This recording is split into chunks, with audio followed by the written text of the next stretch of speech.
Good morning and welcome back to Beauty and Beyond with Tara. I'm Tara Cote and welcome to my kitchen, my little home.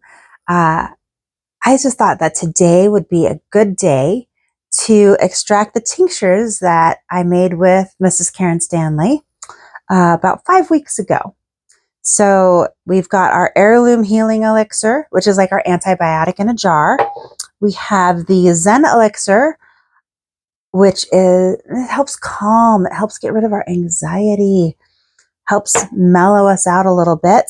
And then the yarrow tincture. And the yarrow tincture is great antibacterial. You can take it internally, you can use it topically on the skin, you can dilute it and put it in a glass spray bottle, use it as hand sanitizer, just all kinds of wonderful things. So I thought that I would extract the antibiotic, the heirloom healing elixir, because it's such a beautiful color because of the hibiscus in there.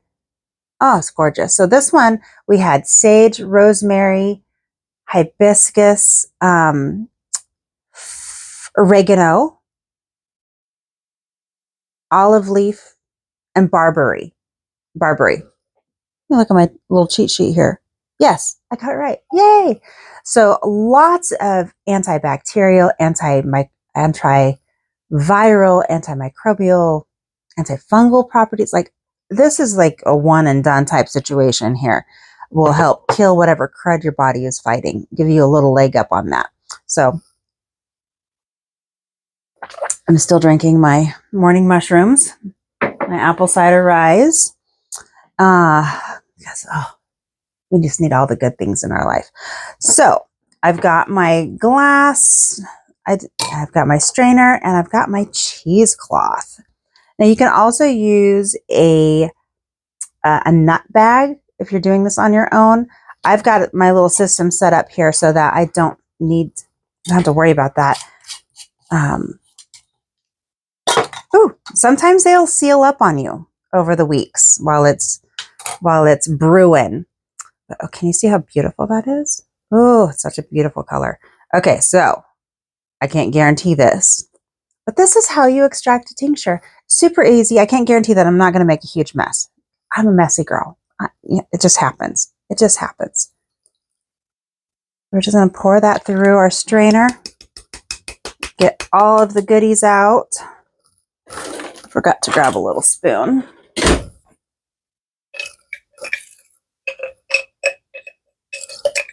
I want to get as much out of there as I possibly can. Get every little living, loving drop.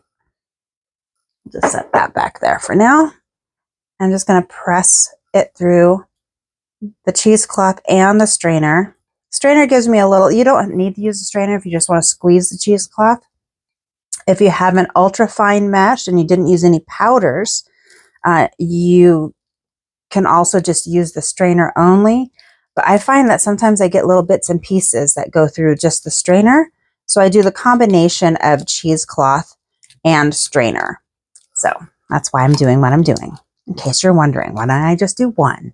Why am I doing a double whammy? Because I don't want little floaties in my tincture. I want it just the good liquid. So just pressing that through. And bring this up. Now I'm going to squeeze. Now, if you want to use gloves, if you're going to be giving this away, definitely, sanitize your hands, put your gloves on. I'm using this for myself. I already washed my hands. So, this is going to squeeze. Oh, and this is a dark red. So if you have light countertops like I do, you want to wipe that up as quickly as possible. I'm going to keep squeezing that out. Again, I want every little bit out.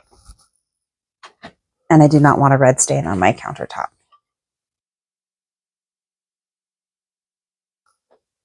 There.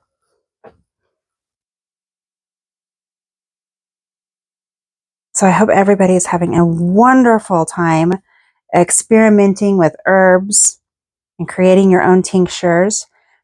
I am working on a recipe book, and I should have that digital download ready to go within 2 weeks. I'm hoping to have it all finalized.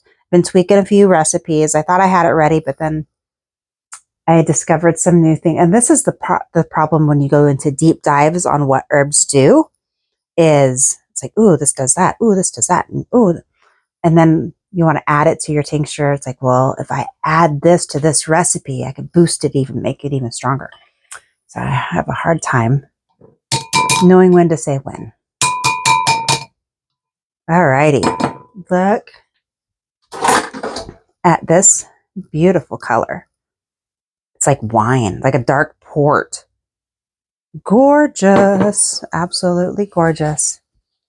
Okay, so now I've got my amber colored bottles ready to go, and my little baby funnel, and I should put down paper towel. This is the joys of having a little kitchen. Everything is within arm's reach. I'm gonna put a paper towel down and just gently, slowly pour that in.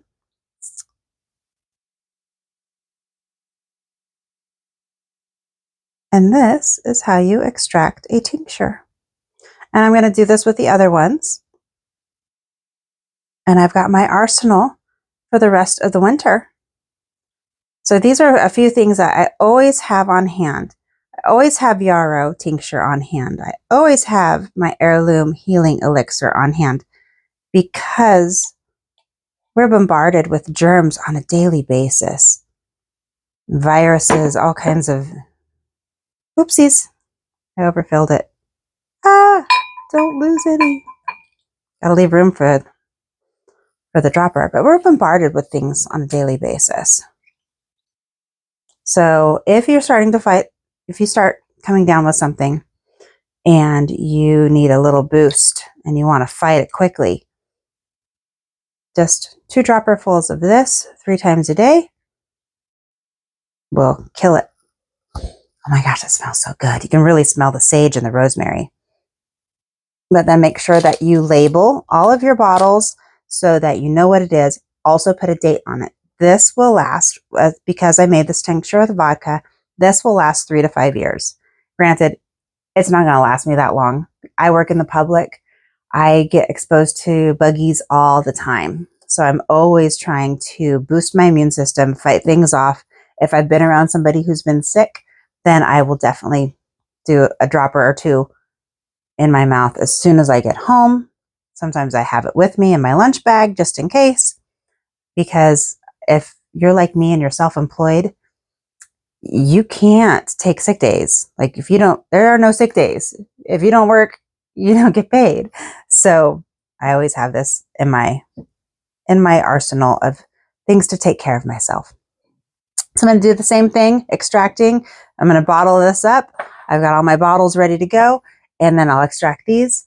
But I'm not going to bore you because it's the same thing. We're just going to put it in a fresh cheesecloth and squeeze it out and bottle it up and get it ready to go. Now with the yarrow tincture, I am also going to put do half and half of the yarrow tincture and then purified water, or I've got spring water from Sedona. It's my version of purified water.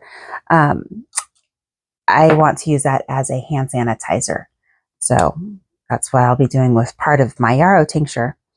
But if you have any questions, please drop them in the comments below. If you have any suggestions of things that you want to see, or if you have success stories with these recipes, by all means, share them with us. We'd love to know.